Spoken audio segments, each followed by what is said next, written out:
So welcome to the review and preview for 1.1.1. I will be doing some of these problems all the way through, but then others where I'll just do part of it.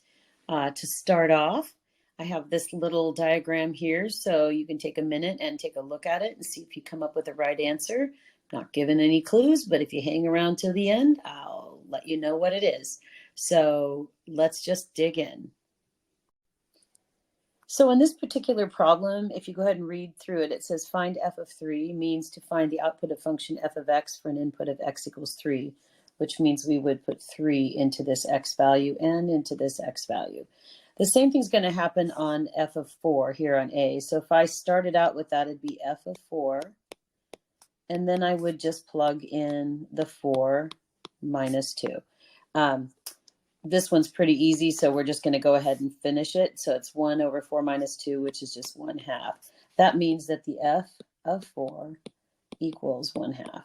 Now, on the bottom one, it's a little bit different. You're like, find x when f of x equals 1.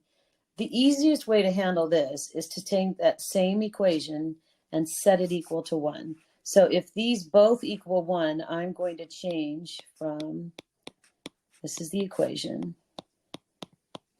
Okay, I'm going to take out the f of x and I'm going to put 1. And then what I'm going to go ahead and do, in order to get that x minus 2 out of the denominator, I would multiply everything by x minus 2. I always like to put parentheses on things so it keeps things organized. So these can cross out. So we call that cross canceling. So I'm going to have x minus 2, which is times 1. Well, x times 1 is x, and negative 2 times 1 is negative 2. So it's just x minus 2 equals 1. And then you're just going to add 2. And so that means, and let's come over here and let's check it. Okay, so that means they're saying that the f of 3, which is interesting because that's what shows up here, equals 1 over 3 minus 2. And so if we do that, f of 3 equals 1 over 1, which equals 1 and proves what we just solved here. So that ends 1-4. Let's move on. So this should be a little bit of review also with some of the stuff that we have been talking about, but in what order must she put the machines in to get a final output of 5 when you're looking at these two equations up here? Okay, all we can do is try it. So let's see what happens if I put a 6. So G, I'm going to go ahead and start with G of 6.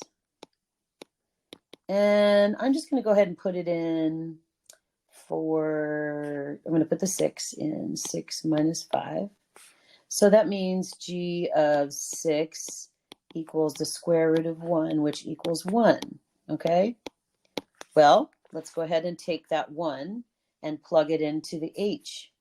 So h of 1 equals 1 squared minus 6. Well, that equals a negative 5. So that's not going to work for coming up with a positive 5. But it does answer part B. So if you're looking down here ahead at part B, it says, is it possible for her to get a final output of negative 5? Yep. If you put the original 6 into G of x first, and then the output of that into the H of x, you definitely could get a negative 5. But let's go back up to A and finish that because we still don't have it. I'm going to use a different color. I'm going to go like this. And so that means I'm going to try by putting 6 into the H of x function first. So let's go H of 6, which equals 6 squared minus 6. Well, that is 36 minus 6, which is 30. Okay, awesome. Okay, now let's take that 30 and plug it into the other equation. So the square root of 30 minus 5. Well, that equals the square root of 25, which equals 5. So for part A, this is the solution and the order. For part B, this proves how you can get a negative 5 as your output. Hopefully that helps.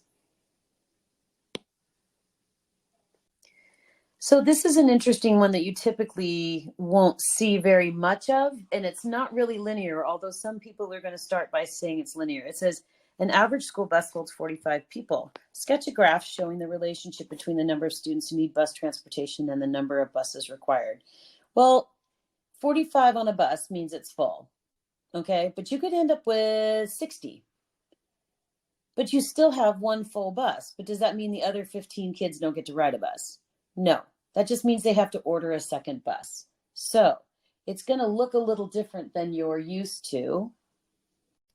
So when I look at this, I'm thinking, all right, if I have one child, I'm going to need one bus. So I'm going to come up here. If I have 0, so this is really going to be interesting because I don't know if you've seen this particular notation. But if I have 0 students, I have 0 buses. That's why I've left this hole open, because it means the 0 won't work. But if I have 45 kids, so it takes me all the way here to 45. Okay, so that means that the first 45 kids are going to go on that one bus, and that'll take 45. But then all of a sudden, if there's 46, you're going to need another bus. So this is a step integer function. And so it means now I'm taking a step. I'm moving up to the second bus, which will take care of us all the way through to 90 students. Okay. And so that's what happens here. And again, you have an open circle here, and then you have a closed circle here. Then you would move up to the third bus if you got 91 students up to 135. And you would fill it in. Now, something interesting, I've been talking about the vertical line test, which you're going to learn more and more about as you go. But if I draw a vertical line through any of these graphs vertically, I will, let's see here, let me get that. I'm going to get a vertical line for you. Okay, here we go. So if I'm drawing a vertical line and it goes through any point on the graph, it can only hit 1 to remain a function. And this is actually a function. So the reason I'm pointing this out and doing this is because if you see here, that's an open circle. So that does not count as a point. So this particular vertical line only hits at one spot. So this helps a little bit explain this particular graph. It's a little different than what you're used to graphing, and the instinct might be to go to a linear equation, but you really can't, really do that because it's not a linear function. So we are moving on to the next problem. Okay, so on this problem, there are 4 different graphs it wants you to actually go through. I'm going to do A, and then I'm going to do C. But then I'm just going to give you a hint on D. You'll be able to do B by itself, but I want to show you C a little differently than what the book would actually show you if you did the homework help and the hint. First off, let's start with A. And this is going to help you answer the question at the end of the assignment. So when I get there, I'll probably just say, hey, go back and look at number 1-7. So we have a few parts to this equation that are going to make it easier to graph. We have our y-intercept, which is right here. That means I go and I graph a point at 7, 0, 7, because our y-intercept is 0, 7. All right. Then the second thing that I'm worried about or concerned about or actually just need to understand is this is the slope. That means we're going to have a negative slope, and it's going to be -2 over 1. Okay, that means I'm going to go down 2 over 1. That is a rise over run, but this is in a negative direction, so it's going to have a different instinct when you're doing it. So I'm going to start at the point I plotted, the y-intercept point, and I'm going to go down 2 over 1.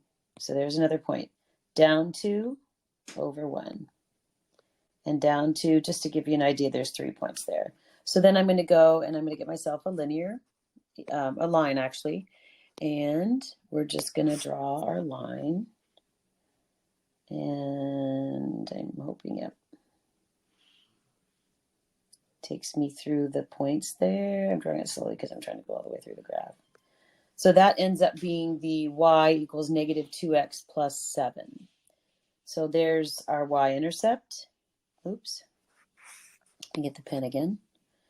This is our y-intercept.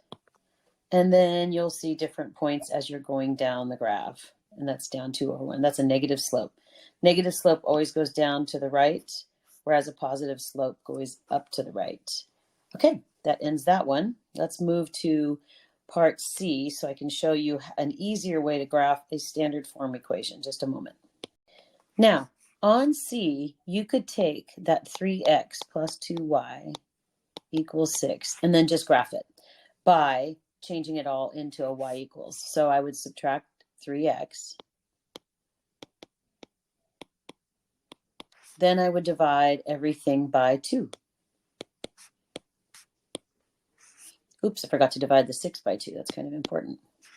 So divide 6 by 2 is 3 minus 3 halves x. And so we could do that. And then if we write it in sloped intercept form, it becomes a little easier to see. So your y-intercept would be 3. So 0, 3. And then you would go down 3 over 2, because again, we have a negative 1. And you would sit there and you could graph points all the way through it, just like that. But there's a quicker way to do it that doesn't really require any algebra, okay? Let me show you that. And it'll probably confirm exactly, well, it better confirm, because otherwise, what am I doing teaching? Okay, so then I'm gonna use a different color on this one, just so you can see the difference between the equations. So if I have 3x plus 2y equals 6, and I know that it's going to cross the x and the y-axis at certain points, I can plug a 0 in on an x and then plug the 0 in on y and solve for what those variables are. So if I plug a 0 in here, plus 2y equals 6, it's going to be 2y equals 6 and y equals 3. That means that my y-intercept is 0, 3, which we already have plotted here. So I'll just plot this point over the top of it. But then I'm going to reciprocate that and give y an opportunity. So I'm going to leave it as 3x, and I'm going to plug a 0 in to the y. So then it becomes 3x equals 6, and that means x equals 2. So that means my point, because x is first, is 2, comma 0. So that's my x-intercept. And if you look at what happens here, those points are still there, and I can draw my graph or my line right through it again. So that's what I'm going to do. I'm going to come right through here and just go right over the top of it. And that's the easy way. That's one of the easy ways to do part C. Just plugging in a 0 to the x and then a 0 into the y, and you get your 2 intercepts and draw your line, because you only need 2 points to draw a line. So that'll help you there. Let's move on just so I can talk briefly about D. I'm going to let you struggle with B on your own so that I don't give all of the answers to the homework ahead of time. Okay, let's talk about that in just a moment. Here we go. So D is a little different, and you can answer all the other questions about why it's different on the next question, and I'll talk about that when we get there. It's got a squared term, okay? And so the hint when you do homework hint, it'll say, don't forget to do the negatives. So you're just basically going to build a table. So if I plug in a 0, right, y equals 0 squared, well, that means y is going to equal 0. So I would have a 0, 0, okay? Now, what if I plug in a 1? Y equals 1 squared, so y equals 1, right? So we're going to plug in a 1 and a 1. Now, what if I plug in a 2? Okay, my x is 2, but my y is 4. So it's 2 and then 4. And then you can just plot your points. Oh, let me go ahead and get rid of this graph. I did forget to get rid of that. So just a second here. I will get rid of those. Just a moment. Okay, so now that I have cleared off that graph so we can actually use it, I can go ahead and plot my points. 0, 0, 1, 1, and 2, 4. Now, I'm going to have you do more, but don't forget the negatives.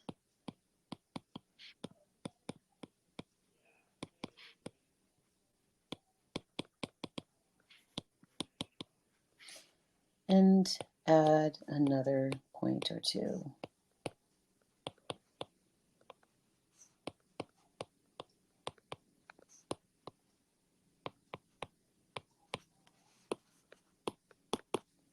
Moving on.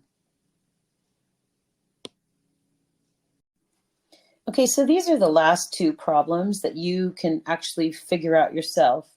If you go back to the video that I did where I graphed lines, I talked about these. So you can go back and figure that out from the video, or if you remember how to do it, just go ahead and talk about it yourself. This one, we went through a couple linear ones and then the y equals x squared. So take a look at that and you can answer those questions as you move forward to the rest of the homework. And next page is the answer to our slide from the beginning. So let's go there. So those of you who hung in there and are waiting to see what the answer on this one is, if you did 3, okay, well, let me get the pen. So this is definitely going to make more sense. If you did the 3 times 3 first because of order of operations, then you would rewrite it 3 plus 9 minus 3 plus 3. Well, that's 12 minus 3, so 12 minus 3 is 9, plus 3 is 12. So if you chose B, you are correct. Nice job. And again, if you have any questions, go ahead and put some questions in the comments on this particular video. In addition, if you like what you're seeing on these, please become a subscriber. I am providing these free, but I eventually would like to monetize my channel so that it makes my time worth its time. Does that make sense? I don't know. Anyway, those of you who know me, you understand that I sometimes ramble. So I'm going to just go now on to the next video, and we'll talk to you soon. Thanks for hanging in there, and keep up the good work. Talk to you soon. Bye.